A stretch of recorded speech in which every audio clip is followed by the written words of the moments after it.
is this relationship. Randy Bynum, somebody wants to explain. John Plum, Turning Point Church, Tim Caldwell, and Glenn Plum. Thank you for coming. And Sherry Langston and John Fothergill are my guests today. Lindsay Hutchison, she's here with Terry Corral. Brandon Oldham, aide to Mayor GT Bynum. Please stand up and be recognized when you sing along, Brandon. And John Brown, he's a TCC student. So welcome all of you. And also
Just a few.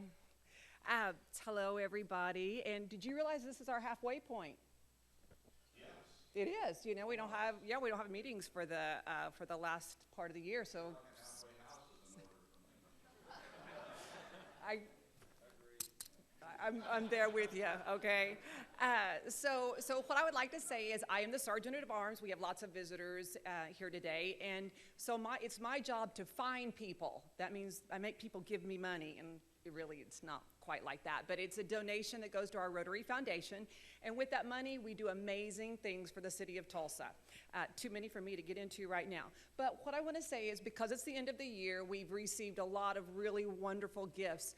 But I want everybody to keep in mind that today is just a glimpse of what our generous group of Rotarians do all the time. So you're going to see some really nice gifts today, but remember, we have those gifts coming in all the time, so because you are an amazing group of people. So thank you very much for your generosity. So, are we ready? All right, let's do this thing. All right, first of all, is Jim Morrison here today? I didn't see him.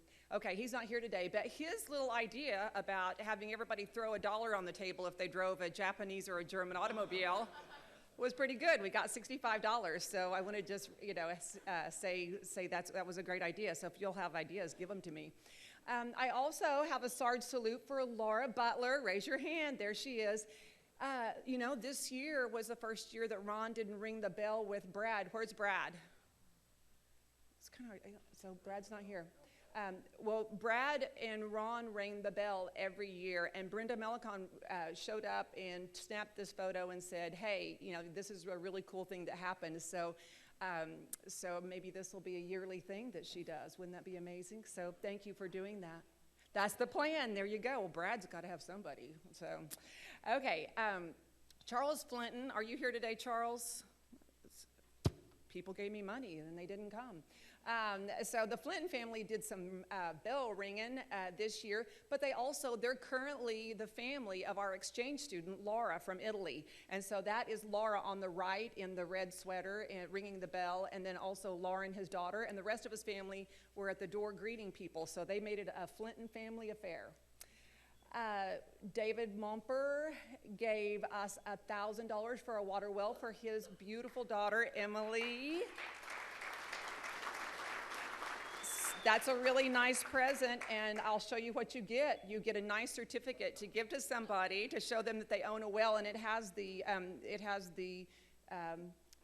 location. Thank you very much. The coordinates. I think it's amazing.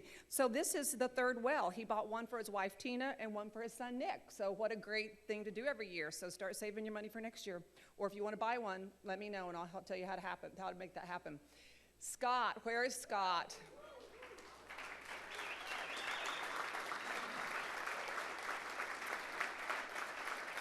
Yes, thank you. Okay, so I just about fainted when I got that email, but he and his lovely wife Margie are celebrating their 48th anniversary. He gave this very generous gift, and he made sure to cover the local foundation and cover Bob's trip that he has been doing with the bike ride, and then also the international for Polio Plus. So thank you, Scott, for your generosity. We really do appreciate that. Paula Wood, here's Paula, dressed all in red, and she gave $100 honoring Forrest Cameron. Is Forrest here today? And Melissa, I saw Melissa wandering around here, there, for the great work that they do. Melissa wrote a great article featuring Paula and then Forrest, just for his continued support of all things Rotary with his newspaper. So we appreciate you both, and thank you, Paula, for giving us that nice donation in their honor. Okay, and now Gary McCall, $233 for 40 years in Rotary, 51 years married, 71 years for Gary's birthday, 71 years for Tedra's birthday, and he says that they're all Paul Harris Fellows. So, wow, how about that? I mean, that is a pretty big deal. So thank you so much, Gary. You're here. Bob Sade, where's Bob? There he is, okay. Bob gave $900 for 9 healthy grandkids who are all great kids except for this one. And he says that despite all of his efforts to persuade her to go OSU, she has started OU, and this was the morning that she was going off to school. He went over to tell her goodbye, and you can see that she was really pleased with the way he showed up. Good for her.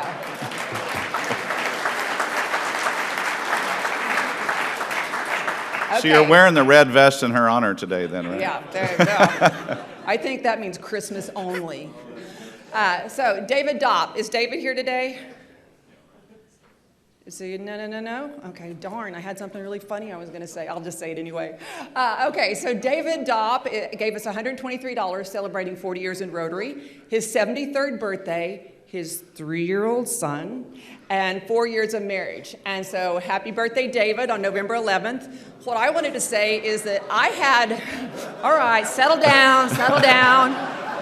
You haven't heard the funny part yet, okay? So the funny part is, I had my last baby at 40, and I was worried I was going to lay her down somewhere and forget where I put her.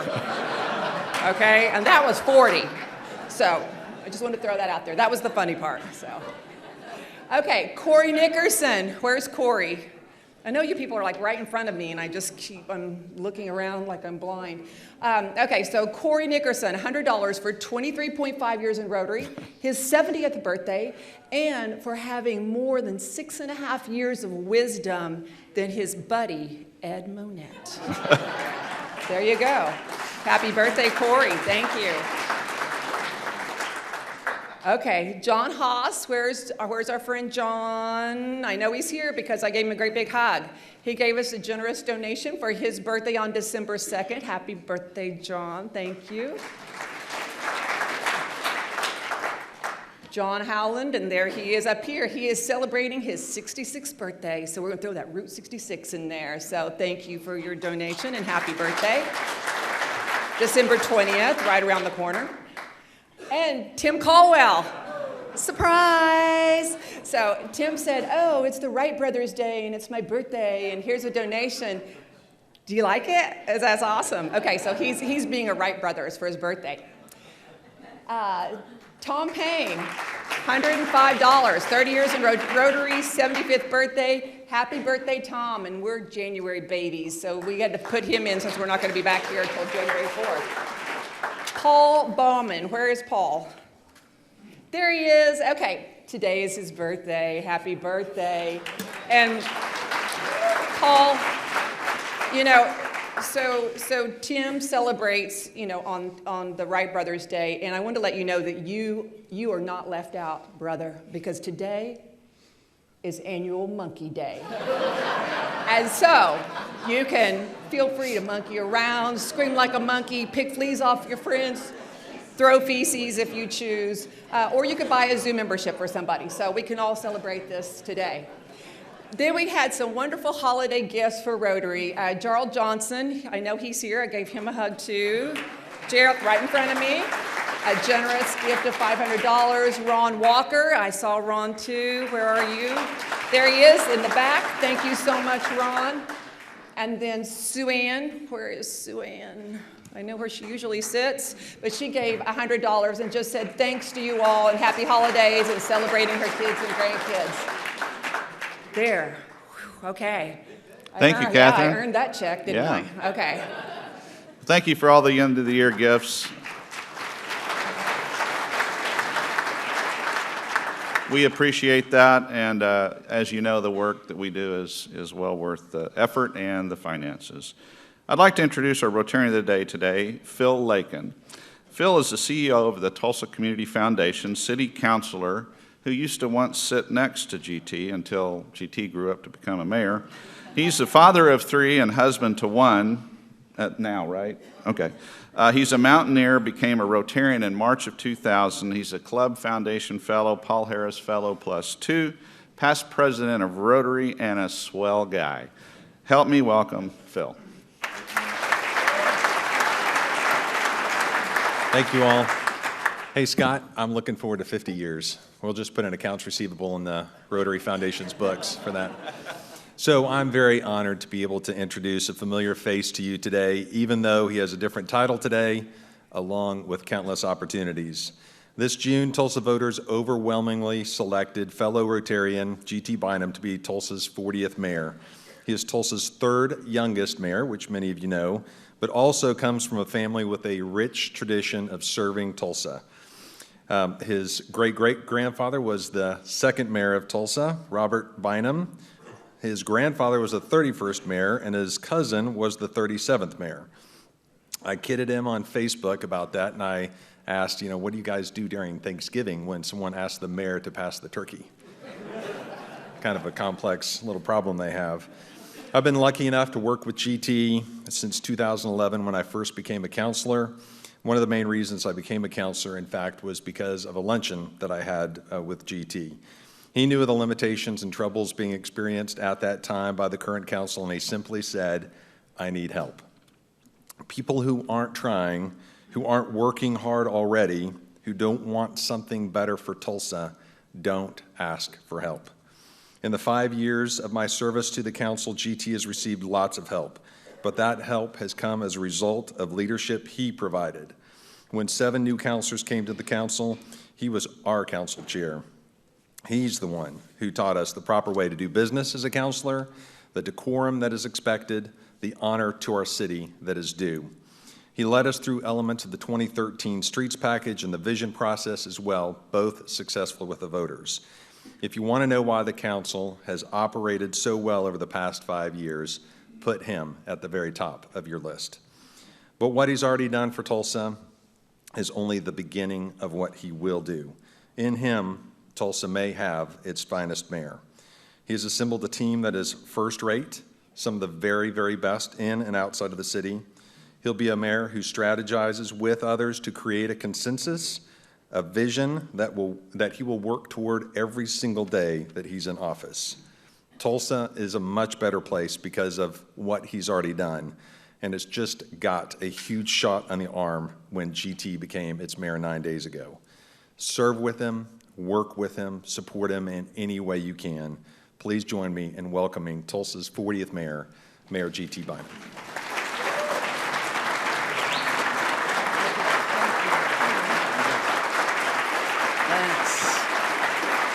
Thank you.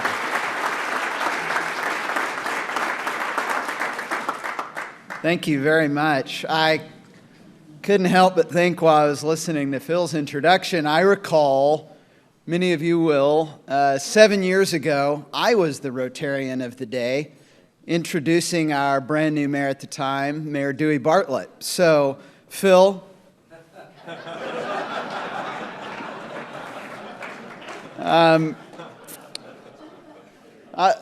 in all seriousness, no, I'll say, the great focus for us, and it's been a whirlwind 9 days. One of the benefits of having half a year between the election and being sworn in on December 5th is that we had a whole lot of time to prepare and a whole lot of time to think about all the things we wanted to do. And one of the chief objectives for us early on was we recognized that we can't move forward as a city to be a nationally competitive, world-class city if we are divided. And so much of what I've done in my first 9 days has been about mending fences, building bridges, improving those relationships. And I want to say that starts with Mayor Bartlett. I was very proud and thankful. I approached him a couple weeks ago and about serving on our Port Authority. I pointed out to him that for years, Mayor Hughley had served on our Port Authority and was a tremendous asset there because he brought his economic development knowledge from having served as mayor. He understood the working dynamics of the city, and I told Mayor Bartlett, we need somebody like you with that kind of skill set on that authority. And it would have been very easy for him to tell me to take a hike, but he didn't. As he has so many times, he put the city first, said he would be happy to serve, and I'm proud to have nominated him yesterday, and I hope that the council will confirm him when he comes up for consideration here in a couple weeks. But that's important. It's important that all of us move forward working together, regardless of who people voted for in June or November, for that matter. There are so many things that we can be doing to work together as Tulsans to make our city the best it can be. So in the first week, in my very first day in office, we had a meeting of the Mayor's Education Cabinet. And the idea behind this, and I should preface this by saying, the overarching focus of everything that we will do in the next 4 years that you will see that comes out of my office is focused around getting Tulsa growing again. Our population in 1900 was 1,400 people. In 2000, it was just shy of 400,000 people. And in the last 16 years, it's gone up by about 6,000. Now, civic pride all aside, why is that important to us? I remember when we had our debate here, and some folks said, you know, we don't want to be like Austin or Denver or Chicago. And my point at the time was we should be aspiring to be competitive. And the reality is, when it comes to cities, the market test on how you're doing is how your population is doing. If you're doing a great job, people want to stay in your city and they want to come to your city. If you're that kind of attractive place, that's the result. But it's also important because you have heard and you will hear, at least for the next several years, because this isn't something we change overnight, that we don't have enough money for police. We don't have enough money for fire. We don't have enough money to do everything we need to do on our streets. Well, why is that? Because we used to have enough money for those things. Well, we used to have enough money for those things because we were growing at a rate that outpaced our costs. And that's the problem when your growth is stagnant for 16 years. Your costs keep going up every year. Police and fire and fixing streets and all those things, that gets more expensive every year. But I'd ask you to think about your own business. If your customer base doesn't grow for 15 years, but your costs go up every year, how long do you think you get to stay in business? And that's been the trade-off for us. That's why our parks are not maintained the way they should be. It's why our streets are not maintained the way they should be. That's why we just had to pass a public safety tax in April to appropriately fund public safety in Tulsa. We're having to make up for the fact that we haven't been growing. So everything that we do is going to be aimed around that. Now, how do we do that? Well, one, we get everybody on the same page. And so a big focus for us is making Tulsa more competitive from an education standpoint. The greatest indicator of a city's long-term success and viability are the perceived educational opportunities in that city. And yet, for decades, the opinion of the city has been, they have their own school board, they have their own leadership, it's not our business. But I would ask you to think about in your own life, whatever your definition of success is for you, and it's different for all of us, would you ever say to yourself, that's really not my business, that's up to somebody else to figure out? Of course not. And yet, that's what our community has accepted as conventional wisdom for way too long. So we're moving forward with an approach that's very much modeled after what Denver, Colorado has done. A lot of the time you hear about cities getting involved in education, and it is New York, Chicago, Washington, D.C., where the city actually comes in and takes over the school board. Well, I know that our superintendents here in Tulsa, our professional educators, they already know more about education than I will ever learn. So the goal here is not for the city to come in and try and take over education. The goal is for the city to find out how can we be a proactive partner and put them in the best position to be successful. And so we had our Mayor's Education Cabinet meeting on my first day in office to ask them that. And again, yet again, and this is why I'm so excited about the way things are moving forward and developing, here's another opportunity for someone to say, hey, not so fast, city, this is our business, stay out of it. And what did our schools do? What did the 3 superintendents for our schools here in Tulsa say? What did the presidents of our higher ed institutions say? They didn't say that. They said, we're excited that the city wants to work with us to give Tulsa kids the best possible odds of success.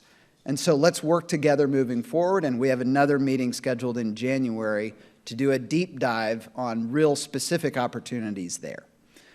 I was pleased the next day. My colleagues on the city council allowed me to do something that no mayor has ever been able to do.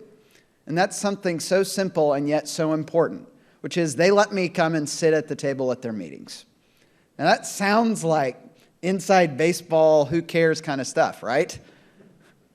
Get to sit at the table, great. Like I'm 8 years old, even though I might look it.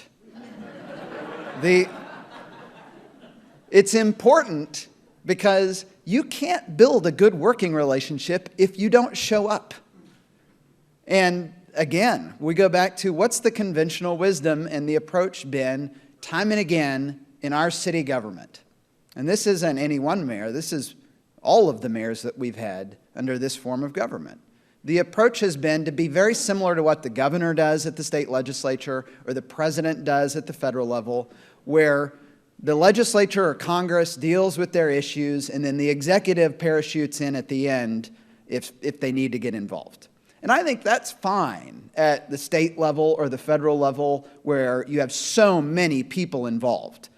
But when you're at the city level and you've got 10 people, 9 councilors and 1 mayor, the mayor ought to be there working with the councilors day to day. And I'll give you a great example of this. Mayor Bartlett and I have a whole lot more in common on an outside the office personal basis than Jack Henderson and I do. And yet Jack Henderson and I had a far better working relationship than Mayor Bartlett and I did. And that is because Jack Henderson and I sat at a table together every week for 8.5 years, working through issues together, understanding where one another were coming from, and building up respect for one another's viewpoints. That's going to be critical if we are to get everyone at the city moving in the same direction. I also want to say something about the relationship with the county. They invited me to come to their Board of County Commissioners meeting on Monday. And again, this was an instance of I wanted to come to their meeting just to bury the hatchet. You know, this came up at our debate here earlier in the year, and it was one of the big reasons I ran for mayor. Because I think we need people, we need the city and the county to be working together so we're competing at a national level. And I'm so thankful that Commissioner Keith and her colleagues welcomed me there, said they want to work with us. They want to work to do a top-to-bottom review of everything that the city and the county do, all of the functions that we have. So if you think about it, how do we decide what the city does and what the county does here?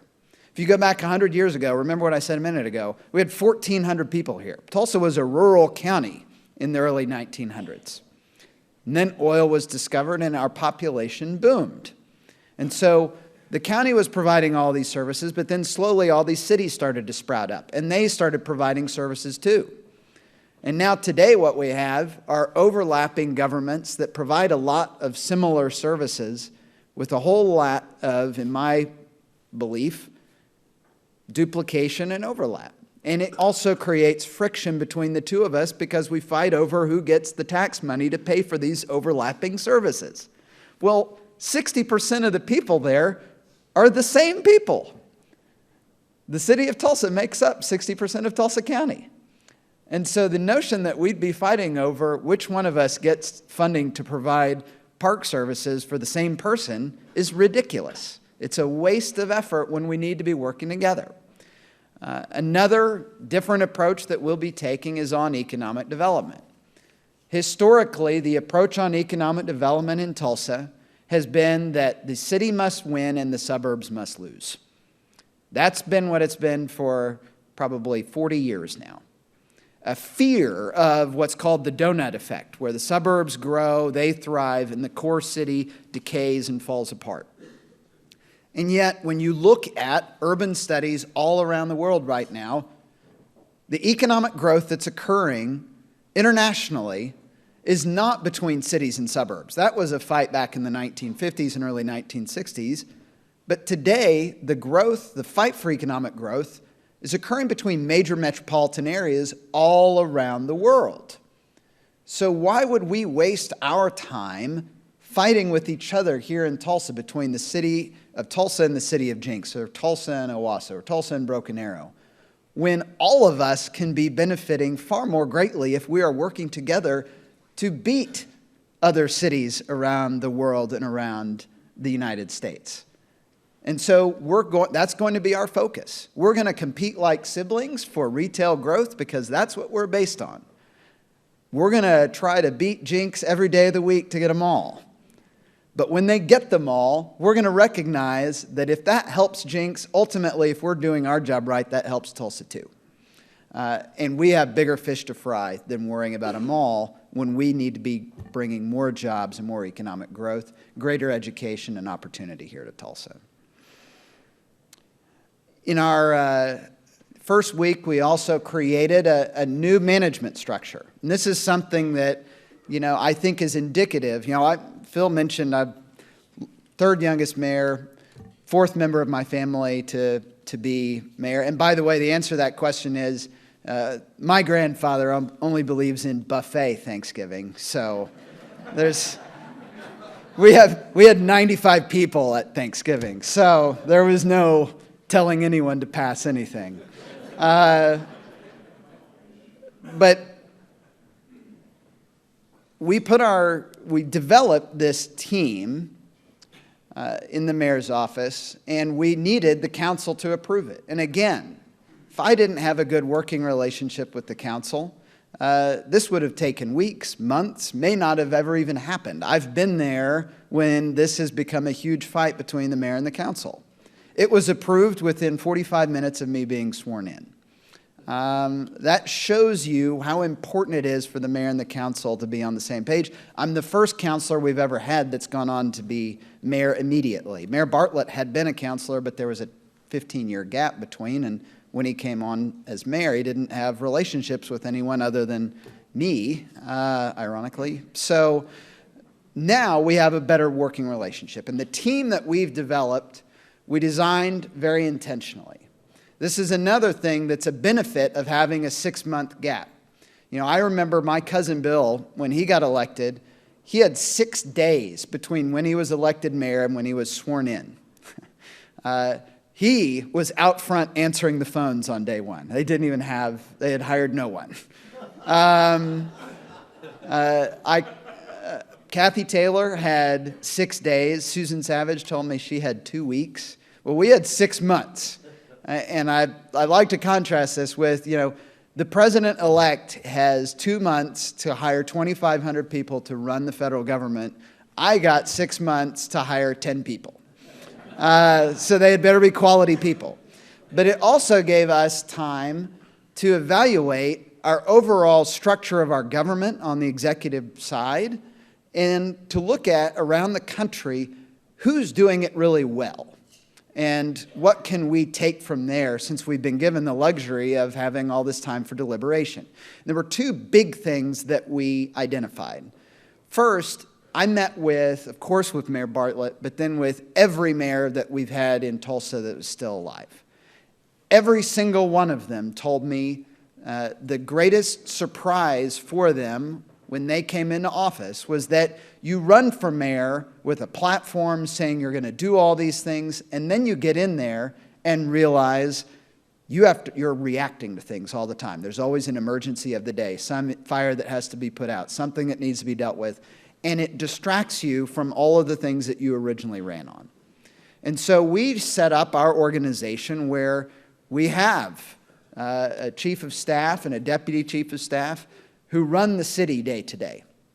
But then we also have a community development and policy office led by Nick Doctor, who was recently at the Tulsa Chamber. A lot of you know Nick. That is solely focused on the proactive agenda. So they don't get distracted by the emergency of the day.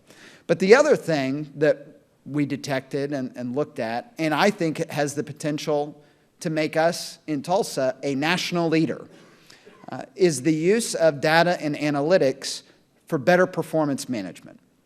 I had the good fortune to go through a program called Moneyball for Government, which is a program clearly not named by anyone who ever had to run for office.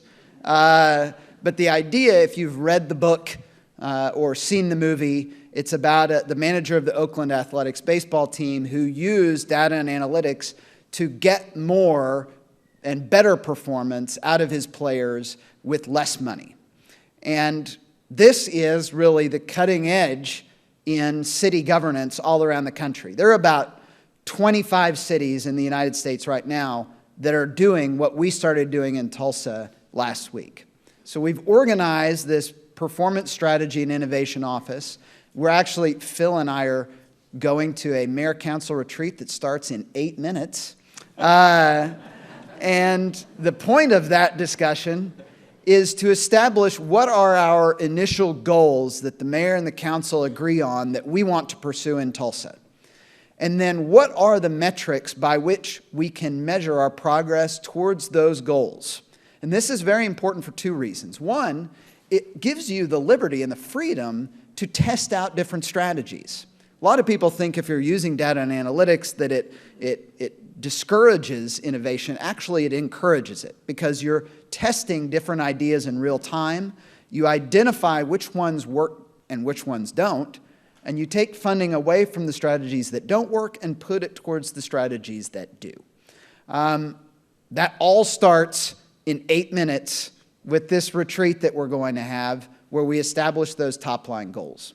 And we'll spend probably the next 6 months creating that process. And we'll start with, I think if we have 5 to 10 goals, that would be fantastic. Eventually, it will be in the hundreds, but you have to develop the system. The idea here also, and this is incredibly important, is not to come in and use data to browbeat the amazing workforce that we have at the City of Tulsa. I think that's too often how it is used. The idea here is to empower that workforce, to use their creativity, to identify what the greatest challenges they have to delivering great customer service to the citizens of Tulsa might be, and then allow us to test it in real time and put resources to the things that work. So, better education system, a better, more focused regional economic development approach from our standpoint at the city. Trying to become a national leader in effective and efficient city governance. These are our areas of focus right out of the gate. And again, all of this is about making Tulsa a nationally competitive world-class city. Well, here is where I need your help. All of these things that we're working on are not things that we can do within the confines of City Hall, nor should we. These are all things that we need people who are engaged in the community, like people who come to Rotary, to help us with. So we will have initiatives on the education front that you will be hearing about. We need your help on those. We will have initiatives amongst our different authorities, boards, and commissions that if you have trash service, if you use our utilities, if you take a shower in the morning or flush the toilet at some point during the day, hopefully. Didn't think about where that was going before I started saying it.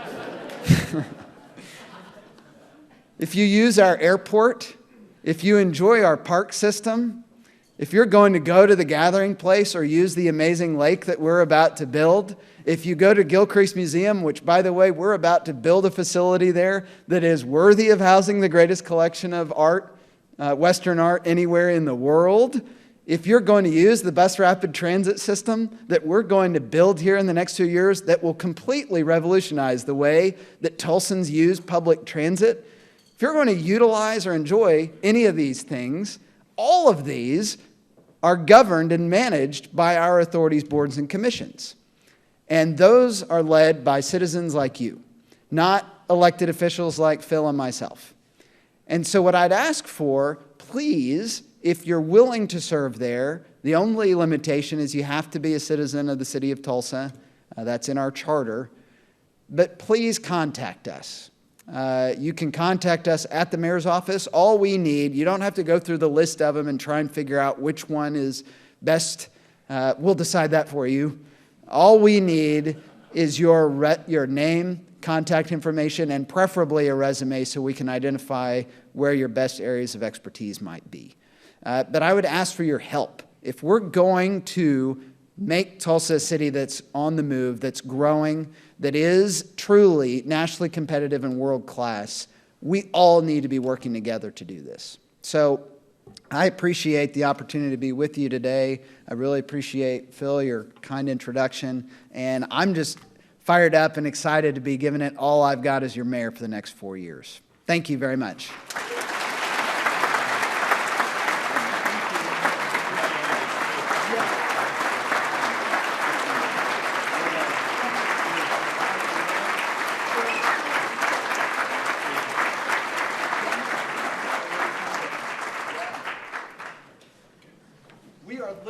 coming to that meeting. Yeah. Thank you, gentlemen. It's always exciting to see somebody with vision, but also the capacity to execute on the vision. A lot of times in volunteer organizations and governments, the vision is there, but the actual tactics to execute are not. I'm excited for that team, and I think they'll do well. Catherine, hang on just a second. So our book, recognizing the speaker, was the state governor. GT did inscribe it before he left. Let's also take a peek at those who helped make this program click today. Their names are on the screen. Let's give them a round of applause.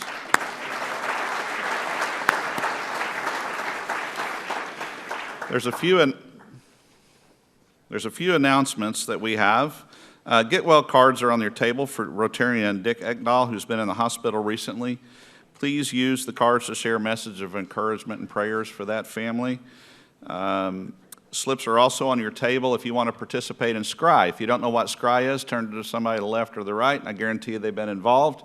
It's an absolute hoot. It's where we bring all of the very large regional foreign exchange kids into Tulsa to show off Tulsa and get them trained up. And they ask that we house them for an evening. So Friday evening you can host these kids. We've hosted about 20 of them over the years and still have all their names and pens and assorted stuff, and it's really a great time. The Rotary office will be closed. I don't know why. I think they need vacation or something. But congratulations to them. They're back there laughing and smiling already because they're on the home stretch. So if you have any last-minute gifts you want to put into this tax year, be sure and get them to them by Friday.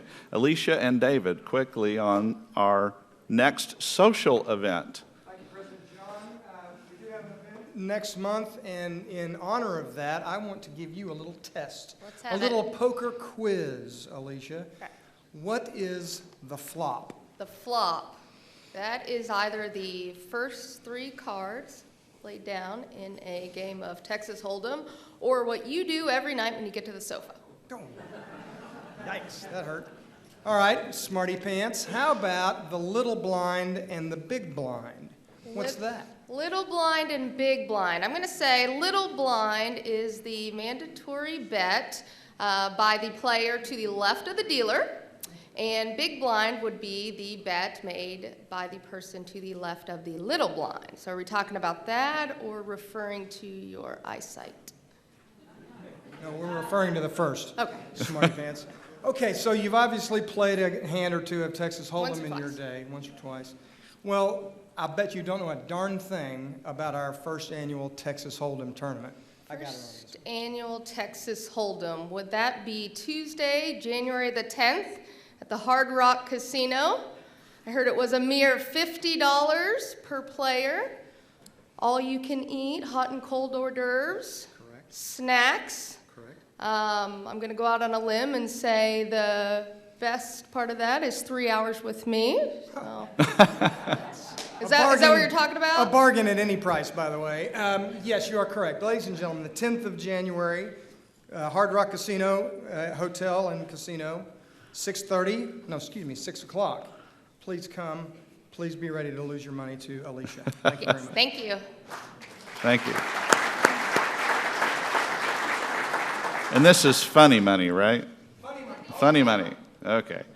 We missed a page of visitors, so we don't want anybody left out, but Jamie Jones and Dave Jones are here with Bill Richard. And Mary Spears is here with Bob, along with Reed Spears and Charlie Spears. Michael E. Smith is here with David Wagner. He's actually going to be our speaker in a month, so shake his hand and encourage him to come back after this mess. Darlene, thank you for coming with Bob. I know he couldn't find his way here without you. Wayne, thank you for chaperoning your lovely wife. Alan Ratliff is here with Ed Hicks. Amanda Viles is here with Philip. I met her earlier. I thought she was your wife, but she's your daughter, and, you know, kudos, man. James Smith is here with Graydon Yoli. And Eric Nelson's here with John Howland. Thank you all for coming. And we had a special visitor. Wanda Payne is the wife of Kim Riviera, and she is a family friend of Tom Payne. And they met her in Nicaragua during the drilling trip, and she's here visiting us. So welcome.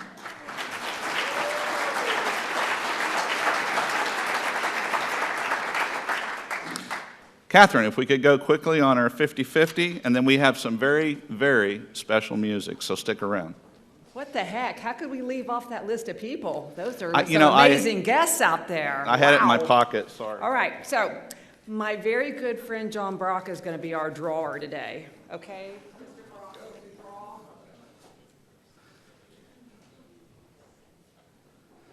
And the 50-50, we raise funds for Rotary International Fund, so this is a split pot. If you win the ticket, run up here real fast and you get to draw a card. Doesn't mean you won, so don't do the victory dance on your way up. No, do it. We want to see it. Okay, thank you for defining that. Thank you, Mr. Brock. It was either the mayor or Mr. Brock. So, okay, so our winning number is 172216. Woo! All right. And our pot is up to $2,103. Quickly, we Wait. gotta hurry. Hang on a It's second. after 1 o'clock. Come up in here and be grabbing my cards without permission.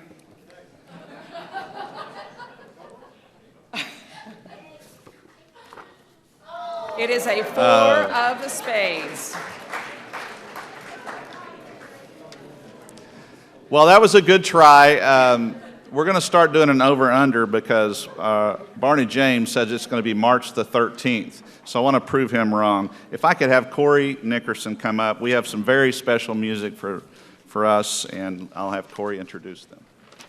While they're getting situated, let me just introduce to you. Brian Nera is a Jenks High School graduate and a 2014 graduate of ORU.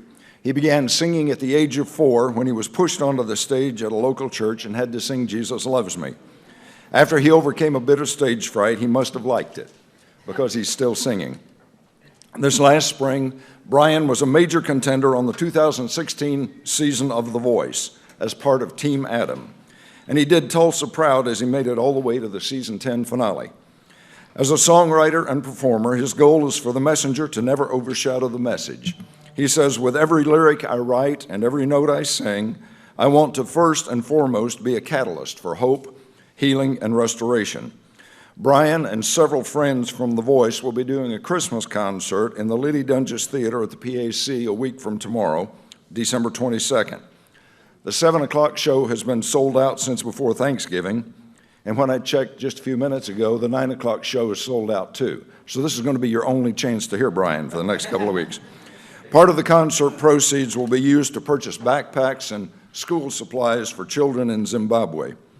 I heard Brian and his guitarist Victor Blanco perform the following piece at ORU's homecoming banquet a few weeks ago and asked them to perform it for us as we wrap our hearts and minds around the Christmas and Hanukkah season. In this song, Brian poses a question that every individual needs to remember and that many of us as Rotarians have wondered about for a long time. When did our uniquenesses and our differences become our flaws? Ladies and gentlemen, Brian Nera and Victor Blanco.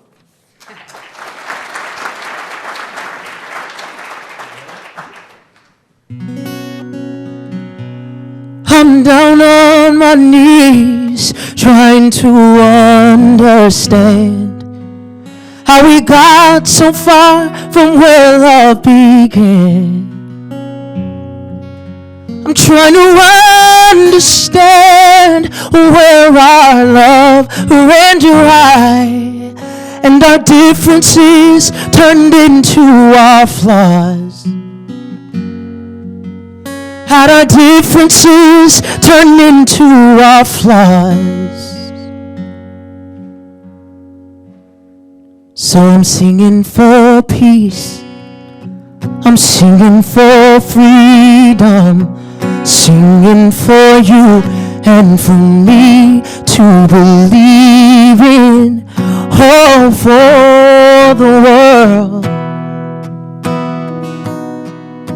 and for every nation. Oh,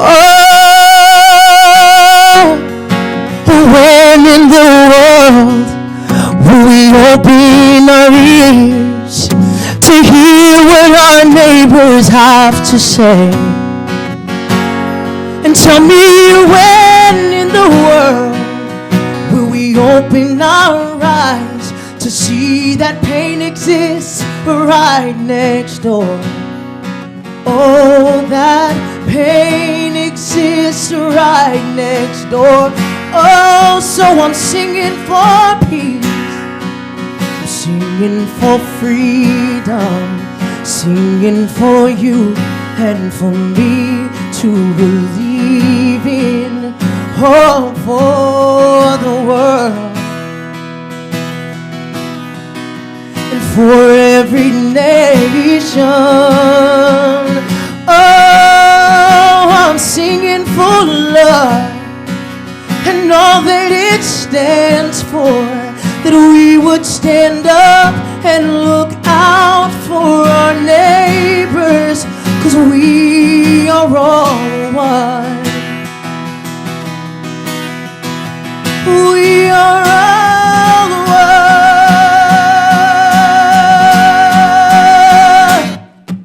So how much more mourning can this human soul take? How many more times can my little heart break? Oh, how much more mourning can this human soul take? How many more times can this little heart break? Oh, I'm singing for peace, I'm singing for freedom, I'm singing for you and for me to believe in hope for the world and for every nation. Oh, I'm singing for love and all that it stands for, that we would stand up and look out for our neighbors, so we are all one.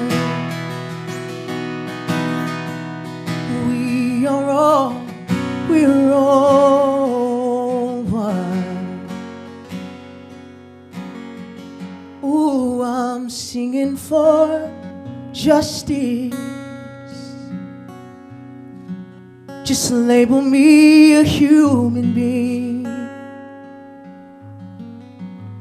and let that be the only thing that everyone sees, that everyone sees.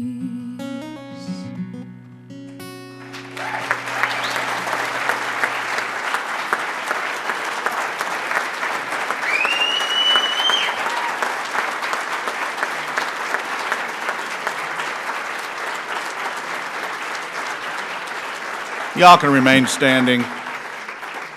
I want you to really hear the song, and I know we're entering a time of coming together as family. I feel like we did that today. This is my family, as I've said. Please have peace, but more importantly, set up the environment or the condition or introduce somebody to peace, and you'll receive your own in that case. So go out for this holiday season, love, laugh, live, have hope, have peace, share love, share Rotary. We're adjourned.